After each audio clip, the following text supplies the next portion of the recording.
속보 상황 잠깐 전해드리고 이어가겠습니다. 조금 전에 비상계엄 당시 언론사 단수 지시를 전달하는 등 내란에 가담한 혐의로 기소된 이상민 전 행정안전부 장관의 1심 선고가 나왔습니다. 지금 보시는 것처럼 15년을 구형했는데 1심에서 7년이 선고됐습니다. 대전제 비상계엄은 내란이다 이렇게 또 재판부가 밝히기도 했는데 먼저 좀 들어보겠습니다. 김성태 대표님, 예. 오늘 선고 결과 어떻게 보시는지? 그러니까 이제 이상민 전 행안부 장관 입장에서는 법정에서 1심 선고가 이제 떨어지고 나니까 방청석을 향해서 상당히 미소를 날렸어요. 어떻게 보면은 앞에 이제 한덕수 전 총리 같은 경우는 23년을 갖다가 구형보다 더 나왔죠. 구형보다 훨씬 높은 그 형을 선고받았지 않습니까? 그런 측면에서 좀 안도의 한숨을 쉰 것 같기도 하고요. 네. 그렇지만 오늘 법정 같은 경우는 내란 중요 임무 종사자로서 유죄를 분명하게 인정했어요. 또 한 가지는 직권 남용 부분은 이제 무죄로 이렇게 결정을 했지만은 그렇지만 또 위정 사실 자신이 그러니까 이 내란 중요 임무 종사자로서 자기는 적극 가담자가 아니다는 그런 입장을 여러 형태로 진술한 내용들이 위정이다. 예. CCTV라든지 주요 가담자들의 그런 진술을 통해서 그런 부분이 이제 7년의 형을 이제 선고를 받게 된 건데 네네. 비록 한 사람은 총리였고 한 사람의 장관의 저는 개인적으로는 이상민 전 행안부 장관이 훨씬 더 책임이 중하다고 보는 사람입니다. 네. 3년 전에 이미 용산 참사로 인해 가지고 158명인가 9명의 그 아까운 국민들이 목숨을 잃었지 않습니까? 네. 그럼 그 사고가 수습되고 나면은 행안부 장관으로서 정치적 책임을 져야 되는 거예요. 우리 집권당 내에서도 많은 정치인들이 정치적 도리를 다하는 저부터도 그런 목소리를 낸 사람입니다. 이 사람이 대려 윤석열 전 대통령의 핵심 접근 노력하면서 네. 결국은 12.3 비상계엄의 5판까지 가져가는 어떤 그런 측면에서 장관으로서 아무런 역할도 하지 못했다는 부분에 대해서는 대단히 안타까운 그런 중심에 서 있는 사람입니다. 알겠습니다. 박 의원님께서 오늘 재판 결과 그리고 다음 주에 19일이죠. 윤 전 대통령 1심 선고도 예정돼 있는데 네. 종합적인 말씀 좀 들어보겠습니다. 이 재판부의 인식이 좀 아니한 거 아닌가 싶어요. 1심 재판부에. 내란 중요 임무에 종사한 사람이라고 규정한 거 아니에요? 네네. 그런데 7년이라뇨.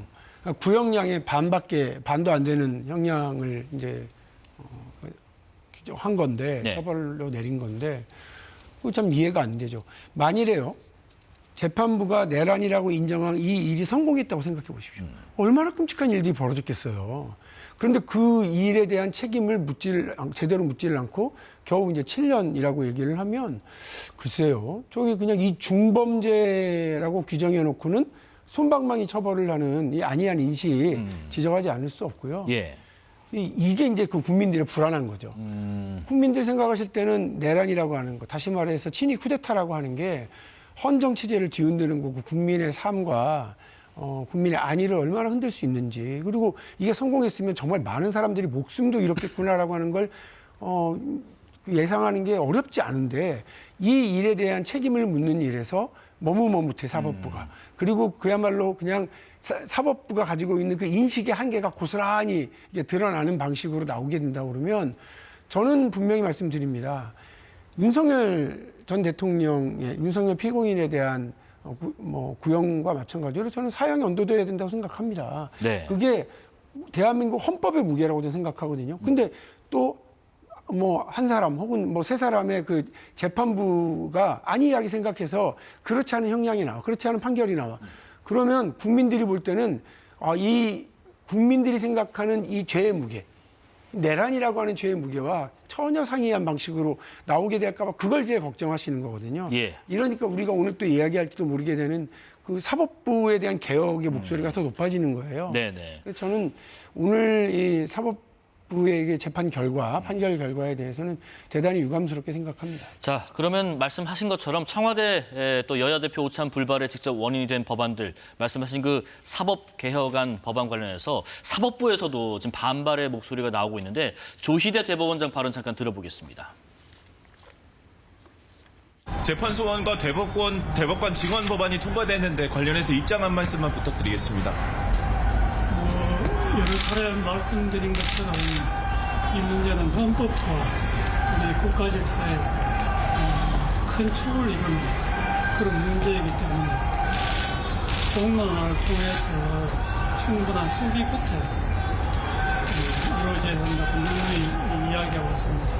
그리고 또 그 결과가 국민들에게 엄청난 피해가 가는 문제이기 때문에 계속해서 이 대법원이 국회와 함께 협의하고 설득해 나가겠습니다. 그럼 지금 본회의 처리만 지금 남겨두고 있는 상황인 건데 지금은 대법원 판결이 원칙적으로는 헌법 소원 대상이 아닙니다. 그런데 앞으로는 이게 가능한 건지 그럼 박 의원님 사실상 사심제가 되는 거예요? 그렇겠죠. 근데 이제 조건이 있죠. 예. 그러니까 이제 뭐 재판의 결과, 판결의 결과가 어떤 뭐 그 헌법에서의 절차적인 혹은 뭐 국민의 기본권을 위배하는 것이었다라고 하는 것에 제한해서 하겠다고 하는 거죠. 네. 근데 여기에 대해서 이제 그 지금의 이제 대법원은 이거는 사실상 헌법을 위반하는 거 아니냐, 3심제가 깨지고 4심제로 사실상 가는 거 아니냐. 거기에 대한 사회적인 합의가 제대로 안 돼 있지 않느냐. 이제 이런 거를 지금 아까 조희대 대법원장이 이야기를 한 것 같습니다. 네. 이제 저는 이제 두 가지인데, 이제 첫 번째로는 대한민국에 이제 단심제로 끝나는 것들도 있습니다. 일부 이제 뭐 그 행정과 관련된 건이라든지요. 단심도 끝나는 것도 있고, 또 전 세계 모든 민주국가들이 다 3심제만을 하고 있는 건 또 아니에요. 그래서 사회적 합의에 따라서 얼마든지 이게 이제 뭐 2심제로 끝내자, 혹은 3심 대법원으로 재판을 가져가는 것을 되게 엄격하게 제한하자, 이런 논의도 이미 있었기 때문에 4심 아주 일부에 제한적으로 4심제를 사실상 열어두는 것이 문제가 있다 없다, 뭐 헌법을 위배한다, 이거는 뭐 전 사회적 합의가 더 중요하다고 생각을 합니다. 이런 문제와 관련해서 네. 조금 더 이제 수기 시간을 좀 갖기를 사실은 저는 바래요. 수기가 필요하다. 예, 그래서 4심제뿐만 아니라 대법원 재판관 이제 증언하는 문제. 네. 일부에서는 사실은 오래된 수건이기도 합니다. 대법원에서 이걸 요청했던 사안도 있기도 하기 때문에. 그래서 이런 부분들이 무조건 안 된다, 이게 다 헌법에 위배된다, 저 그렇게 생각하지는 않습니다. 어제 그 추미애 법사위원장은 수기는 그동안 상당히 해왔다 이런 얘기를 했는데 좀 다른 결이시네요. 법사위를 통과하고 민주당 의총을 통해서 한 번 더 거르고 예. 법안을 수정하는 경우도 있었기 때문에 이번에 이 법안이 바로 다 통과될 거다, 그렇게는 보지는 않고요. 아마 민주당 안에서도 이 부분과 관련해서 절차와 과정을 뭐 어떻게 할지는 지도부가 더 고민을 하지 않겠나 싶습니다. 그러면 김 대표님, 이 대법원 판결이 헌재로 또 가게 되면 이 사건은 대체 언제 끝나는 건지, 또 이제 재판소원법이 국회를 통과해도 국민의힘 입장에서는 위헌 심판 청구해야 된다는 입장이신지요? 국민의힘 입장에서는 당연히 위헌 심판 신청을 할 수밖에 없습니다. 대한민국 헌법 101조 상황에는 사법권은 법원에 속한다고 분명히 돼 있거든요. 그러니까 즉 이 말은 대법원을 최고 법원으로 결정한다는 겁니다. 네. 그러니까 여기는 최종심이 대법원이 되는 건데 여기서 다시 헌법재판소까지 올라가는 건 말 그대로 4심제가 되는 거예요. 보통 대법원 확정 판결 그렇기 때문에 재판이 끝도 없이 이어지는 그런 결과가 초래되는 거로서, 그렇게 함으로써 당사자는 소송 지옥에 휘말릴 수밖에 없는 겁니다. 많은 비용이 또 들어갈 수밖에 없는 거죠. 그렇지 않아도 지금 대법까지 사회주의 약자들이나 유전무죄, 무전유죄라고 돈 없는 사람들은 그냥 결국은 손들고 마는 건데, 그러면 헌법소원까지 가서 실질적으로 사심을 받게 한다면 대한민국의 모든 또 이 사법적인 영역의 질서가 완전히 엉클어져 버리겠죠. 헌법 개정 없이 왜 이런, 아무리 민주당이 입법 권력이 절대적이라 하지만은 이걸 법사위에서 이런 결정을 해놓으면은, 그렇지 않아도 지금 검찰개혁법, 정부조직법 통하고 또 사법개혁 뭐 일부 해가지고 엄청난 사법 체계의 혼란이 행사 체계하고 같이 이어지고 있는데, 저는 그런 측면에서 너무나 큰 우려고, 특히 이제 대법관 정원 문제도 결국은 지금 14명에서 26명으로 합니다. 12명이 더 늘어나는 거 아니겠습니까? 이것도 특정, 그러니까 사법부의 정치적 중립성이 너무도 중요한데 특정 정권에서 12명이 다 늘어나 버려요. 1년에 가령 3명씩. 그러면 4년에 걸치면 12명이 늘어나겠죠. 전부 다 이재명 대통령 임기 중에 이루어지는 거예요.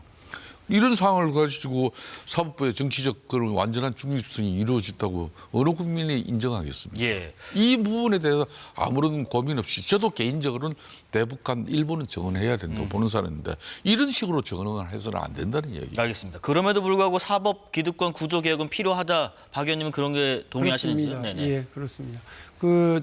아까 제가 잠깐 말씀을 드렸잖아요. 예. 그러니까 그 국민의 인식과 너무 동떨어진 사법부 내의 이런 인식 부분과 관련해서는 어쨌든 그 간극을 좁히기 위한 노력들이 좀 필요하겠고요. 네. 대법원 구성과 관련해서도 보다 더 그 추천 과정이라든지 또 인원수라든지 이런 것들 좀 다양화하고 증원하는 문제는 오랫동안 논의돼 왔었고 대법원 쪽에서도 요청이 왔었던 사안이기도 하다라고 하는 점을 말씀을 드리고요. 네. 이러는 이제 제가 지금 약간 우려하는 것은 사실 이재명 대통령과 정부가 이제 국민 경제를 안정화시키고 국민 삶을 좀 보듬어 가기 위한 여러 가지 노력을 하고 있는데 이게 정치적 사안 또 민주당이 여기에만 또 이렇게 깃발을 확 들어버림으로써 대통령이 집중하고 싶은 민생에서의 어떤 안정성 이런 것들을 조금 이렇게 시설을 좀 흐리는 결과가 나타나지는 않을까 하는 그런 부분이 있기 때문에요. 네. 잘 이렇게 좀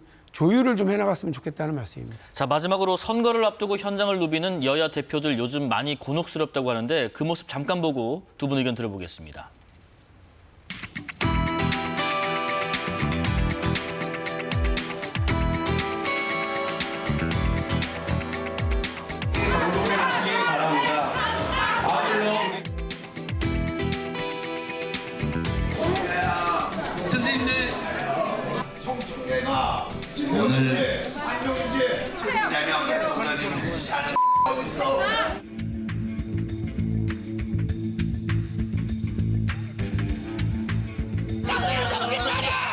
무너게임 버리면 지방선거 지십니다. 장동현 화이팅! 무너게임 장동현 버리면 화이팅! 지방선거 패배하십니다. 장동현 화이팅! 장동현 화이팅! 자, 두 분께 자당 대표에 대한 선거를 앞두고 어떤 건강한 조언 한 말씀 듣고 마무리하겠습니다. 김 대표님 먼저 좀 들어볼까요? 이제 국민의힘은 윤석열 전 대통령의 12.3 비상계엄 그 오판에 대한 정치적 책임을 질 수밖에 없는 그런 집권 세력이었습니다. 이제 일주일 후면은 윤석열 전 대통령의 1심 선고가 나올 것인데 네. 그 이전에 우리 당이 윤석열 전 대통령과 진정한 전령과 또 그 정치적 책임을 다하는 그런 집권 세력으로서 당이 자정 노력을 통한 변화 쇄신 그 길만이 국민들에게 부응하는 그런 정치다. 알겠습니다. 저는 그렇게 보고 있습니다. 박 의원님 말씀 듣고 마무리하겠습니다. 그래도 저희는 윤석열 버리지 말라고 하는 것보다는 현직 대통령 잘 도와줘라 이런 요구니까 우리 정청래 대표가 잘 새겨서 갔으면 좋겠고요.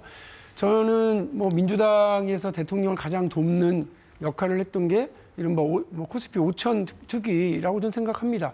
필요한 얘기들을 먼저 해주고 그 루트를 열어가고 적극적으로 나섰던 모습인데 이런 역할들 많이 할 수 있거든요. 국방, 안보, 외교 등등에서도 코스피 5천 특위 같은 위원회를 민주당에서 먼저 만들어서 정부가 미국 눈치 볼 수밖에 없으니까 말 조심스러워하는 걸 먼저 내걸고 또 우리 사회에서 좀 조심스러워하는 내용에 대해서 그 부담은 당이 지고요. 결정은 대통령이 하실 수 있도록 열어주는 거. 그래서 이른바 그 골을 넣는 원톱 스트라이커가 그 종횡무진 뛸 수 있도록 해야지 그야말로 외롭게 고립되게 두면 안 되거든요.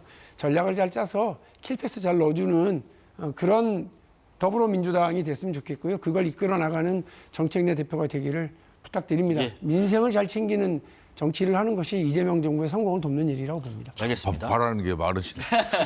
자, 정치권 소식 들어봤습니다. 더불어민주당 박용진 전 의원, 국민의힘 김성태 전 원내대표와 함께했습니다. 고맙습니다. 예.